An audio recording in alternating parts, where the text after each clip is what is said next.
Bertemu kembali. Jika minggu lepas Inspirasi TVS kita bawakan Melissa dan Hairi Francis, malam ini Inspirasi TVS kita bersama dengan Miss World Malaysia 2014, Dewi Liana Siresta. Silakan Dewi. Baik, terima kasih rakan penyampai di studio. Ini Inspirasi TVS dan saya Dewi Liana Siresta. Baik, kebanyakan peniaga di negeri ini mengeluh apabila pendapatan mereka terjejas. Terdapat dalam kalangan mereka yang terpaksa gulung tikar akibat kesan daripada pelaksanaan Perintah Kawalan Pergerakan PKP yang berlarutan. Bagaimanapun, terdapat juga mereka yang memperoleh rezeki berlipat kali ganda dalam tempoh tersebut. Ikuti laporan Connie Grace. Saya nak beli bunga lah. Bunga apa? Bunga succulent. Anda tahu tak apa itu bunga succulent? Tak tahu kan? Jom ikuti saya dalam laporan ini. Pada 2018, Helen Tan memutuskan untuk memulakan perniagaan bunga di Kuching, Sarawak selepas 12 tahun bekerja sebagai wartawan di sebuah organisasi media di Kuala Lumpur. Antara tarikan di kedainya ialah pokok succulent dan kaktus. Kedua-dua tumbuhan ini dapat menyimpan air dalam daunnya yang tebal dengan berbagai bentuk yang cantik serta tahan dalam keadaan kering. I already stay in KL for 12 years and I miss Sarawak, Laksa and Golomi, and then I want to come back and I bring the idea come back to Kuching and I buka Helen and Herman Garden. Katanya beliau mendapat ilham daripada sebuah kedai yang dikunjunginya di Taiwan pada suatu ketika dahulu. Sejak PKP pertama pada Mac 2020, beliau tidak menang tangan selepas menerima permintaan bagi bunga succulent daripada penggemar sejak memulakan perniagaan ini. Selain succulent, taman mini dalam balang kaca atau terrarium juga menjadi ikutan rakyat yang boleh dijadikan hadiah dan cenderamata pada musim perayaan seperti Hari Jadi, Hari Ibu, Hari Guru serta Hari Kekasih.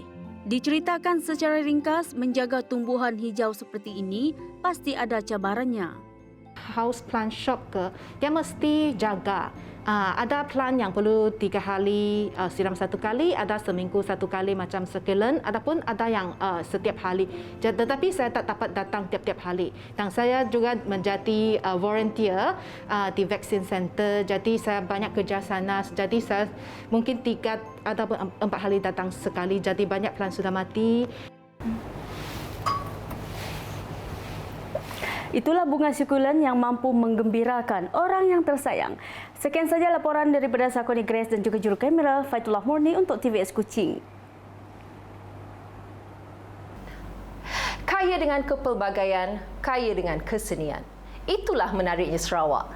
Di Sarawak, kraf tangan juga merupakan satu identiti yang dibanggakan. Mana tidaknya, kebanyakan kraf tangan dihasilkan pelbagai masyarakat kaum pribumi dengan teknik pembuatan secara tradisional. Selaras dengan arus permodenan, James Wan, salah seorang pengusaha kraf tangan berkata, kraf tangan asli perlu dikekalkan agar tidak pupus ditelan zaman. Kita ada variety dalam handicraft ya. Ya uniknya, jadi kehalusan kerja sidak memang ada Asia. So it is very well made. Ya nombor 2, nombor 3 lagi kebanyakan handicraft kita situ di Sarawak tu menggunakan benda yang asli, menggunakan sumber-sumber asli. Jelas James, minatnya pada penghasilan kraf tangan bermula sejak kecil lagi. Berbeza dengan zaman moden, kraf tangan pada ketika itu digunakan untuk kegunaan harian. Jadi saya telah didedahkan kepada handicraft ini. Walaupun pada masa itu ia bukan untuk dijual tapi digunakan seharian. Semasa saya kecil dulu pun memang kita telah didedahkan kepada handicraft. Contohnya belanyat, beg memang kita menggunakan tan untuk membuat beg belanyat. Itu juga dengan kayuh perahu memang dibuat daripada kayu. Jadi kehalusan, kebaikan pengayuh kita itu bergantung kepada kemahiran kita mengkisar ataupun menghaluskan kayu itu. Menceburi bidang ini lebih daripada 25 tahun, James mengharapkan generasi muda akan turut serta memainkan peranan mempromosikan kekayaan tradisi yang ada di bumi kenyalang ini. Katanya merekalah yang bakal membawa dunia terus diperkenalkan di persada dunia baik dari sektor pelancongan, ekonomi dan sebagainya. Kepelbagaian etnik di Sarawak hadir dengan hasil kraf tangannya yang tersendiri. Jika tidak dikekalkan dan diperturunkan kepada generasi muda, berkemungkinan kita tidak dapat lagi melihat kraf tangan tradisional dari sesetengah etnik. Oleh itu, setiap generasi muda di Sarawak perlu digalakkan mempelajari ilmu kraf tangan. Laporan Niklan Romi bersama juru kamera Charles Jonik untuk TVS.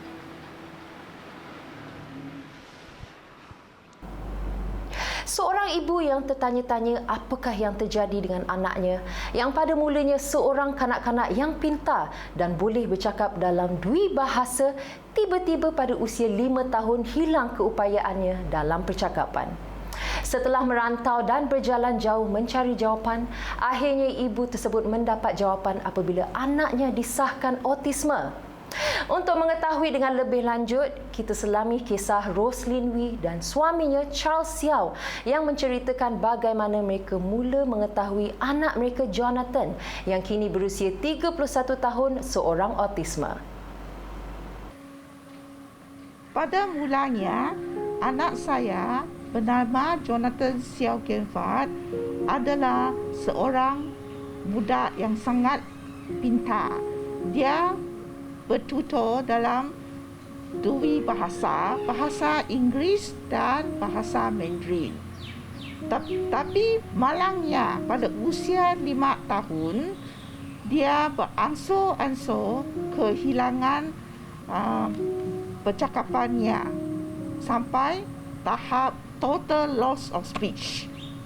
Tetapi akhirnya, suami dengan saya membawanya ke Kuala Lumpur untuk mendapatkan diagnosis. Dia didapati adalah autistik. Sementara itu, bapa Jonathan Charles Xiao menjelaskan peristiwa sekitar tahun 90-an itu merupakan antara detik-detik yang gelap buat dirinya. Bagi saya, masa yang paling gelap dan masa yang paling merungsingkan adalah apabila kita merayu ke tempat untuk mendapat pendapat dari beberapa pakar mengapa Jonathan terus seorang budak yang boleh bercakap dan seorang budak yang normal menghilangkan keupayaannya untuk bercakap. Setiap tadika dan taska pada waktu itu tidak mahu menerima Jonathan kerana tingkah lakunya yang hyperaktif dan sukar dikawal. Dengan perasaan sedih dan buntu, Roslyn dan suaminya mengambil inisiatif mengumpul dana sendiri dengan mengupah seorang guru pribadi untuk membimbing Jonathan, iaitu Cikgu Mina Sayop. Tidak lama selepas itu, mereka telah mengumpul sebilangan keluarga yang senasib dengan mereka untuk menubuhkan Kuching Autistic Association KAA. Ditanya soal cabaran yang dihadapinya, Charles menjelaskan dia dan isterinya harus menerima hakikat tersebut meskipun mereka sudah membuat pelbagai perancangan untuk masa depan Jonathan. So all the parents must go through this acceptance stage. Once you can accept your son autistic, only then you can move on with your life. Otherwise you'll be not asking, mengapa ini berlaku kepada saya? Mengapa saya bernasib malang? Pasangan ini berharap agar ibu bapa di luar sana yang senasib dengan mereka tidak putus harapan dan sentiasa memberikan sokongan kepada anak mereka. Bagi Cikgu Mina Sayop, iaitu guru yang bertanggungjawab membimbing Jonathan sehingga ke hari ini, pelbagai cabaran dilaluinya sepanjang melayan kerenah Jonathan. Cabaran mengajar Jonathan semasa dia 7 tahun tu memang mencabar. Sebab masa itu kita menghadapi masalah dengan behavior perangai dia. Kadang sesuatu yang dia mahu, dia tidak pandai beritahu. Tetapi kini dengan kaedah yang dikenali sebagai Applied Behaviour Analysis (ABA), Jonathan sedikit sebanyak beransur pulih terutama dari segi percakapannya. Sementara itu, Roslyn Wee turut berharap suatu hari nanti akan diwujudkan sebuah rumah jagaan untuk mereka yang istimewa seperti Jonathan.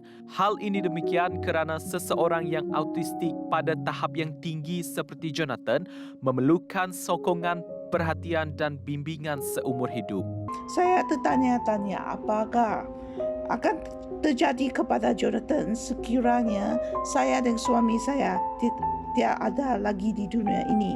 Saya tidak dapat membayangkan nasib Jonathan setelah kami tiada.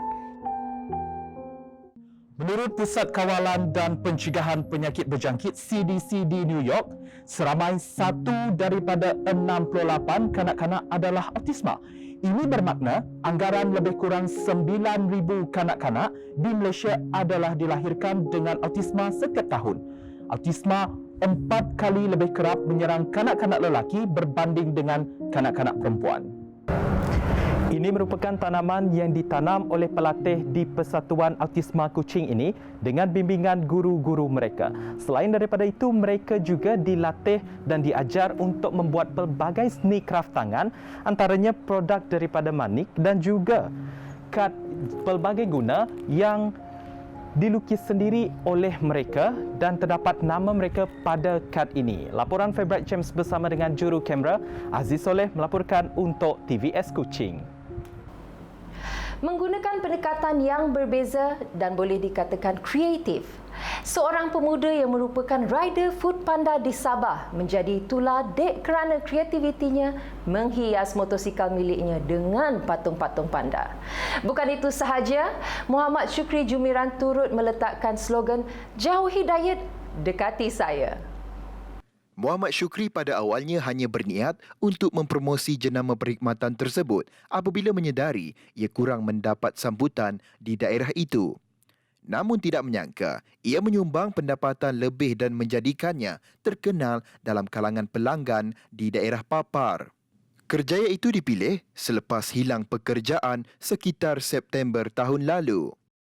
So, pada awalnya saya viral pada bulan 2 di mana saya bulan 2 tahun ini saya apply satu patung dengan satu payung di mana niat saya untuk promote saya punya Foodpanda apps untuk buka mata masyarakat Papar pada waktu itu sebab permintaan pesanan time tu memang kurang. Jadi itu yang menjadi ilham lah untuk saya buat satu plate Jauhi Diet Dekati Saya beserta dengan patung-patung yang lain lah. Susulan permintaan yang tinggi selepas tular pada Februari lepas, Muhammad Syukri menambah perhiasan patung pandanya. So alhamdulillah lah, ramai yang minat dengan patung saya, dengan saya punya idea. So syukur. Alhamdulillah jugalah ramai yang bagi positif respon, terutama dalam komen.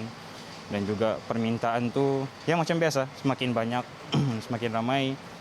Cuma yalah, kita tidak tahu kan, lepas ni mungkin lagi makin bertambah, makin berkurang ke kita pun tidak tahu. Sementara itu berkongsi tentang pengalaman sepanjang bergelar rider Foodpanda, Muhammad Syukri pernah dihubungi seorang wanita menerusi laman Facebook yang memaklumkan anaknya berusia 3 tahun sangat meminati patung panda yang terdapat pada motosikalnya. Namun sehingga kini masih belum berkesempatan untuk bertemu anak kecil tersebut. Muhammad Syukri bertekad akan memberikan kesemua patung tersebut kepada anak kecil itu jika gilirannya menghantar pesanan tiba. Untuk pengetahuan, kalau Foodpanda ni biasanya bila dia order dia akan bagi random rider. Okey, jadi kita tidak boleh set rider sekian-sekian yang akan datang. Jadi baru-baru ni ada juga terjadi salah satu customer di mana anak dia mengharap saya untuk datang hantar order tersebut. Tapi bila dia order Foodpanda berulang kali, dia tidak pernah dapat saya untuk hantar. Jadi sampai satu masa dia PM saya di Messenger Facebook dan saya pun bagi tahu dia yang saya akan datang besok ke rumah dia terus. Walaupun tidak order Fanda tapi saya akan datang dan saya terus bagi patung-patung itu kepada anak dia lah. Baik, sekian sahaja inspirasi TVS untuk hari ini. Saya Dewi Liana Sriesta, kita kembali kepada rakan penyampai.